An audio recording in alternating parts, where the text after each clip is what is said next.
So as I'm sure all of you know by now, I consider myself a free speech absolutist. And I've been principled on that point, and I've defended many people who I find genuinely odious. The example I always go to is Milo Yiannopoulos. You know, I hate him. I don't think he's right about almost anything, but I said when there were riots at Berkeley or wherever it was, I was like, this is stupid, let him talk. It is what it is, and I'll defend people I despise because that's what a principled person does. And that's, for example, the ACLU does this. The ACLU is generally viewed as a left-wing organization, but they repeatedly have defended in court people who they despise. Because again, that's what principled is. Well, I want to demonstrate for you how many of the characters on the right who say they care about the issue of free speech, they really don't. Because again, the hallmark example that would prove you do care about that issue is when you go out of your way to make those arguments, specifically when you despise the person you're defending. That's how I know you're serious. If you yelp about free speech, but hey, shockingly, ideologically, it's only the people you agree with who you trot out that argument for, well, then you're what I call a partisan hack. That's what you are, okay? So, Laura Ingraham recently said about David Hogg, one of the kids from the Parkland shooting, and David Hogg has been advocating for gun reform, and Laura Ingraham basically tweeted out that he got rejected from all these colleges or something to that effect, which I guess just questioning his intelligence, and people were like, hey, bitch, that's a fucking gun shooting victim who saw his friends get killed, and now he wants to reform the laws, and he's participating in democracy. So fuck you for, like, smearing this kid. Now, was it a smear? I'd say yes. But what happened was, in response to her tweeting that, there was this giant movement to boycott Laura Ingraham and get her off air, and they targeted her advertisers. And they basically said, oh, really? You're going to advertise with Laura Ingraham? And they did this campaign where I guess people called the advertisers, or at the very least tweeted at them. And then Laura Ingraham they were all running away, and they were all dumping her show. So she took a vacation. Now, usually when these people take a vacation, they end up never coming back. In fact, I think it happened with O'Reilly. He's like, I'm taking a break, and then they just fired him when he was gone. So that was a good sign that she was going to get fired. Well, this was a rare instance where they waited and waited and waited, and then they said, you know what, we're going to bring her back. And fuck this. And we don't care. We think we'll get the advertisers back, and all this will blow over, and even though the advertisers went away, they'll come back. So we're going to fight back against this boycott. Now, is this a First Amendment issue? Legally, absolutely not, because First Amendment is the government can't throw you in prison because of your speech, okay? But it is a free speech issue in the sense of the principle of free speech. So, you know, it's not a legal free speech issue because this has nothing to do with the First Amendment, but it is a free speech issue on principle because it's like, okay, Laura Ingraham's a douche who says douchey things, but should people try to take her job from her as a result of that and target her advertisers and make them flee and all that? I'm not in favor of those tactics. But again, I'm not in favor of those tactics across the board. It's not just when I ideologically agree with the person in question. Well, Ben Shapiro always shrouds himself in this notion of I'm the big free speech guy, and just like a lot of people on the right nowadays are doing. And you could see he went on her show, and they're doing this whole thing about defending the first. So defending free speech with Ben Shapiro.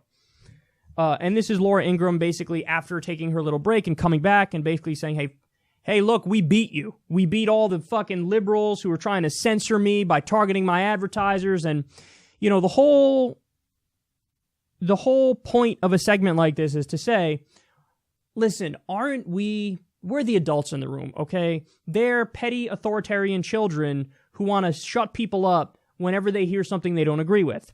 And real adults and real intellectuals, if they disagree with something, they go, okay, I'm not going to watch, and they move on. But they don't try to take anybody's job or anything like that. So they do this whole thing, this whole spiel, but defending free speech. Here we are, the principled people.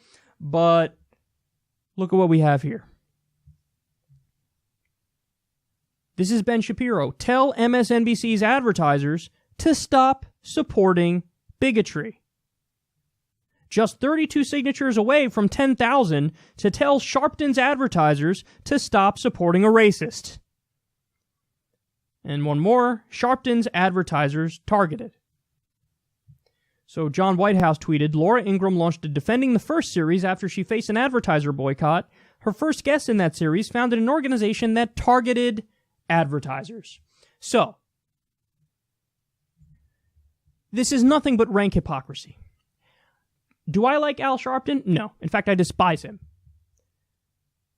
But in the same way I despise Laura Ingraham, I didn't target her advertisers. I wouldn't target his advertisers.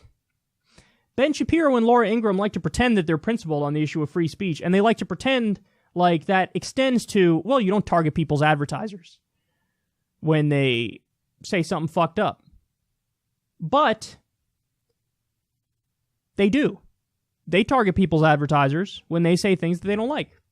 So listen, the whole point of me doing this segment is to tell them, just stop pretending that you're principled, because you're not, okay? Just stop.